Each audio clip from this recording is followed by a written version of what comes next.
country level.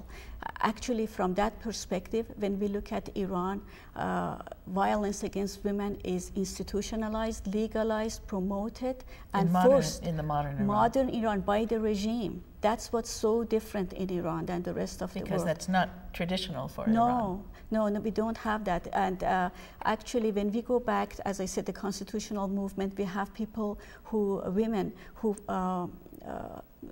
were activists, and they knew that participating in women's group, having women's school for girls, adds to their understanding, encourages their participation in the society. Strengthens the society. Exactly, what we call today women empowerment. They were active to bring that to the society at that time. I wanted to read a quote of one of those pioneers of the time to just create an atmosphere for you. The lady, this is as of May 10, 1907, a lady called Bibi Khanum Estarabadi. She was one of the founders of the first girls' school in Iran called Dushizegan. And when was that again? She founded the school in 1945, but in 1907, she wrote this in an article in newspaper because as early as that, she was active for women's rights and participation. Just to look at that, at the time there was a newspaper called Tamaddon, which means civilization. She wrote an article in that newspaper saying some people with their own benefits in mind are afraid that if the women of the capital, which is Tehran, gained an understanding, they would no longer put up with oppression and would demand the rights that have long been denied. This is 1907. And women activists now in Iran, 100 years later, repeating the same sentence. The same cause, the same motivation, and they are being faced with the same enemy.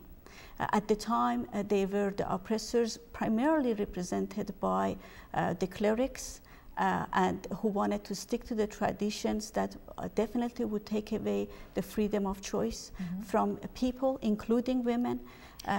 So what happened to that movement then? There was a parliamentary movement, and yes. Then what happened? So parliament got formed. But 2 years later, of course, the king, with the collaboration of the corrupt mullahs of the time, they closed the parliament, bombed the parliament. But it took only 4 months. Uprising happened all over Iran, from Tabriz, Shiraz, Isfahan, Mashhad, southern Bandar Abbas.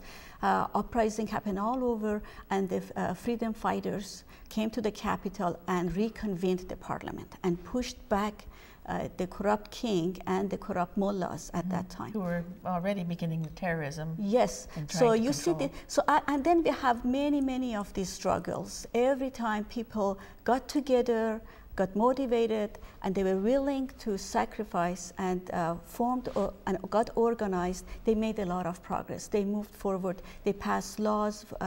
They were able to open their newspapers, their schools. But again, on that side, again, when we look at that history, there were always those corrupt mullahs that were always trying to be against that And what do you think the motivation was? That's a very good question, Marilee. The motivation is that their line of thinking is based on gender discrimination. Misogyny is the pillar of the cleric rule. Now, is that Islam in general? No, I don't think we need to draw the line. This is because it's Islam or non-Islam. If we look at back the Dark Ages or even prior to that, you see that. It's about having control, complete control over your lives and your resources. It's all about that. So the religion becomes a tool here. And that's, we totally see that in Iran today, that how they utilize the religion, the Shiite belief, to say this is according to that faith, which is not true. The scholars in this field, they all see that this is a complete misinterpretation. It's just very demonic representation, and their own behavior, when you look at it, it explains. Yes, it belies Yes. what they're speaking about Yes. as far as spiritual values and those things, then with their actions are actually Yes. telling So more. what's interesting, the line I like to draw is that when Khomeini got in power, 1979, he took advantage of the vacuum of the organized freedom movement, because there were no organized freedom movement as a result of years of repression during the Shah's regime. So he used that, but the people were still asking for that freedom of speech, freedom of participation in the government. Let me just back up too, because the Shah was not part of the parliament. No, so that's a very good question.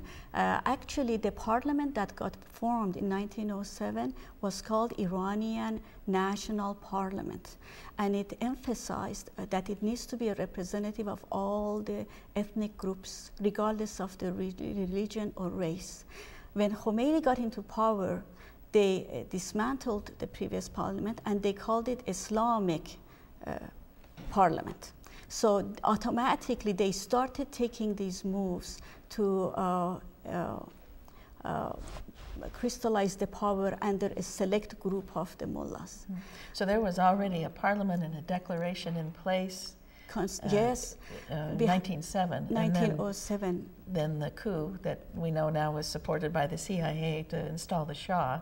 That was 1950s. In the 1950s that happened. So in 1950s, we had been having parliamentary participation for some time. So it was still active at that time. Another element was the role of the colonialism. The British and Russian colonial influences, again, being coupled with the corrupt mullahs. So we always see that these corrupt mullahs always had this support, and they wanted to have the support of these colonial powers. And they allowed their influence in order to push back people participation and push back the trend toward democracy.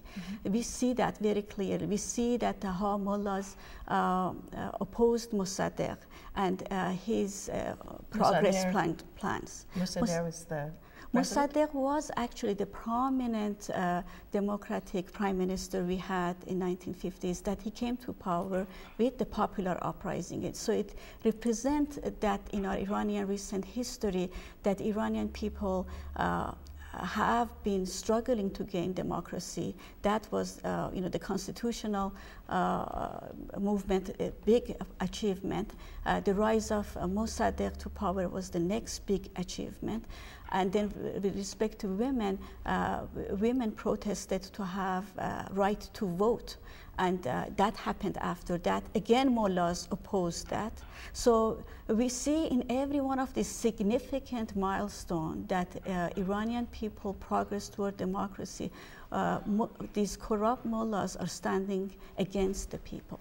And when they... Where were they getting their power from? Well, they were Iranian culture is a multicultural, with many ethnic groups, many religions. Actually, I was raised in Isfahan. It's a very good examples of that.